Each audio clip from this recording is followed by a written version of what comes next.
Agencies का जिसकी तरफ रुख मुड़ गया बस वो फंस गया। ये कहानी है न्यू इंडिया की। फरीदाबाद की अल फला यूनिवर्सिटी के फाउंडर चेयरमैन जावेद अहमद सिद्दीकी चारों तरफ से घिर चुके हैं जब से उनकी यूनिवर्सिटी से घिरे 3 डॉक्टरों के 10 नवंबर 2025 को दिल्ली के लाल किले के बाहर हुए एक्सप्लोजन में लिप्त पाए जाने की रिपोर्ट सामने आई।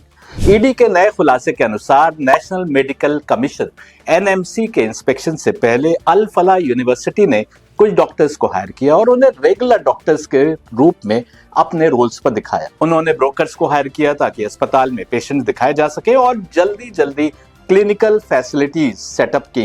इंस्पेक्शन से बस कुछ पहले ये क्लेम है एनफोर्समेंट डायरेक्टरेट के, जो अल फला चैरिटेबल ट्रस्ट की छानबीन कर रहा है और इसके चलते जावेद अहमद सिद्दीकी और ट्रस्ट की करीब 140 करोड़ रुपए की प्रॉपर्टीज को ईडी ने अटैच किया है।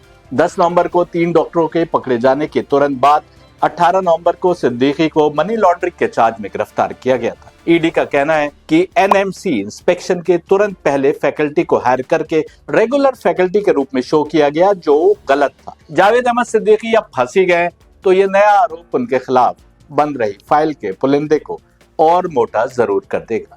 सबसे जघन्य अपराध तो उन 3 डॉक्टरों ने किया था जिन पर आरोप है कि वो आतंकवादी गतिविधियों में शामिल थे। सिद्दीकी की आतंकवादी गतिविधियों में लिप्त होने की अभी कोई जानकारी सामने नहीं आई है, पर ईडी के शिकंजे में फंस तो वो चुके हैं और नित नए खुलासे उनके खिलाफ हो रहे हैं। लेकिन ईडी को यह भी पता होगा कि एनएमसी आदि एजेंसीज के इंस्पेक्शन से पहले कागजात पूरा करने की कार्रवाई हर अस्पताल करता है। बीते दिनों में जयपुर गया तो वहां भी मैं एक नर्सिंग कॉलेज में ये देखकर हैरान रह गया कि वहां इंस्पेक्शन से पहले फर्जी मरीजों को लिटाया जाता था और किराए के डॉक्टर बुलाकर उन्हें फैकल्टी के रूप में दिखाया जा रहा था। ऐसे भी केसेस हमारी जानकारी में है जहां आयुष्मान भारत में एनरोलमेंट के लिए 10 डॉक्टरों को जो इधर उधर प्रैक्टिस कर रहे थे एक रकम देकर कागजों पर अस्पताल का एम्प्लॉय दिखाया गया। ऐसे कितने ही डॉक्टर हैं जो 10-15 हजार रुपए महीने पर किसी अस्पताल में अपनी सर्विसेज देते दिखाई जाते हैं, जबकि वो महीनों सालों उन अस्पतालों का रुख भी नहीं करते। सिर्फ इंस्पेक्शन के समय उन्हें बुलाया जाता है। हाल में एक केस सामने आया जिसमें एक कैंसर सर्जन एक ही समय में 3 अस्पतालों में कैंसर का ऑपरेशन करते दिखाई दिया।